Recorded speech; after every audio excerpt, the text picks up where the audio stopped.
The clock strikes 2 in the morning. On the twisting, treacherous roads of Lonavala, a car cuts through the darkness. Inside, 4 friends Ashay behind the wheel, Ravi beside him, with Aisha and Adi in the back. The music is cranked up, a cheap beat trying to drown out the hum of alcohol buzzing in their veins. They're young, reckless, and completely unaware they're driving straight into a nightmare. Suddenly, tires screech. Akshay slams the brakes, wrenching the wheel hard. The car spins, its metal body groaning as it collides with a thick tree trunk. The impact jolts them violently. The music dies. Silence rushes in, heavy and suffocating. Did you see that? Akshay's voice is a choked whisper. There was a girl, right there, in the headlights. The others exchange uneasy glances. The road is empty. There's no one there. Their nerves are frayed, the adrenaline from the crash mixing with the booze to create a toxic cocktail of fear and confusion. Akshay tries his phone. No signal. Aisha tries hers. Nothing. They're cut off, isolated in the oppressive blackness of the mountain. Akshay restarts the car, its engine sputtering to life, and pulls back onto the road. He drives, but something is wrong. That strange, gnarled tree. ... They just passed it. And that peculiar rock formation, didn't they see it 10 minutes ago? A cold dread begins to creep in. It feels like they're driving in circles, trapped in a loop they can't escape. Just as the panic begins to set in, a figure darts out from the roadside trees. A young girl, maybe 16 or 17, dressed in simple, almost tribal-looking clothes. She runs towards the car, her face etched with desperation. "Please," she begs, her voice trembling. "I need a ride. Just to Boulanger. It's not far." The friends hesitate, but her plea is urgent.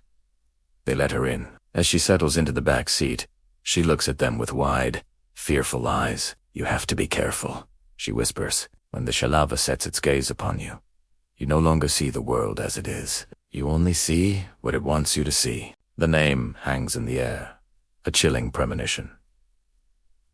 Chhalava? Before they can ask what she means, a new terror appears. Up ahead, the road is blocked. A crowd of people, their faces obscured by the night, hold flaming torches that cast long, dancing shadows. They stand silently, waiting, a primitive, unspoken threat. Akshay doesn't hesitate. He sees a narrow, unpaved side turn he hadn't noticed before and swerves violently, flooring the accelerator. The car bumps and rattles down the dirt track, leaving the torchbearers behind. They drive for what feels like an eternity, the terrain growing more desolate. Then, a single light flickers in the distance. A highway Dhaba, one of those roadside eateries, looking strangely out of place and eerily quiet, exhausted and starving. They decide to stop. Akshay and Adi get out, telling the others to wait in the car. The Dhaba is deserted except for a stooped, old owner who shuffles out from a back room. He doesn't say a word, just ladles out some dal and rice onto 2 plates and places them on the table. Akshay and Adi stare down at the food. Crawling through the rice, writhing in the dal, are insects. Maggots. Their stomachs churn. They look up at the owner, whose face is a mask of unsettling calmness. He leans in, his voice a low, gravelly mutter. "We're hungry too," he says, a strange gleam in his eyes. "And now you've arrived." A cold wave of pure terror washes over them. They don't need another invitation. They bolt, stumbling out of the Dhaba and scrambling back into the car, shouting at Akshay to drive. "Go. Now." The car peels away, kicking up dust and gravel.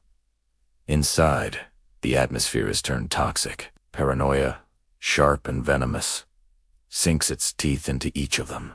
They start looking for a scapegoat, a reason for the madness. Aisha points a trembling finger at the tribal girl huddled in the corner. "It's her. It all started when we picked her up." Odi, his face pale with fear, turns on Ravi, who has been strangely quiet, almost asleep through the crashes and the screaming. And what about him?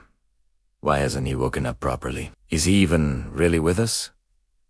The Chhalava's poison is working. It's turning them against each other, sowing discord, making them the architects of their own destruction. The accusations escalate into a frenzy of violence. It happens in a blur of rage and terror. Aisha, her eyes wild, lunges at the tribal girl, her hands closing around the girl's throat. Ravi, snapping out of his stupor with a terrifying roar, grabs a heavy iron rod from the floor of the car. Swings it, and there's a sickening crunch as it connects with the girl's head. Silence.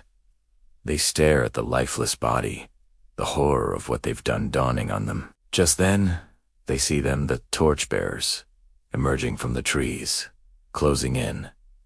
Panic erupts. They drag the girl's body from the car and dump it unceremoniously on the side of the road, scrambling back inside just as the crowd gets closer. There's about an hour left until dawn. The final hour. The car is no longer a sanctuary. It's a cage. Aisha turns on Ravi, her scarf held taut between her hands. "You did this," she screams, grappling with him. She wraps the scarf around his neck, pulling, twisting, garroting him with a strength born of pure hysteria. Akshay watches, his mind splintering. He grabs an empty beer bottle, shatters it against the dashboard, and turns on 80. The jagged glass becomes a weapon. He stabs again and again, a mindless, repetitive motion, driven by an unseen force. But as Adi slumps over, something impossible happens. His face begins to change, to morph. The features melt and twist, the skin turning sallow, the clothes becoming tattered and ancient. It wasn't Adi. It was never Adi. Staring back at Akshay is the ghastly, spectral face of the Chhalava. It was with them all along, wearing the face of a friend, whispering poison into their ears. The sun is about to rise. Dawn's first light is a promise of release, but also a deadline. It's just Akshay now, alone in the car with the malevolent entity.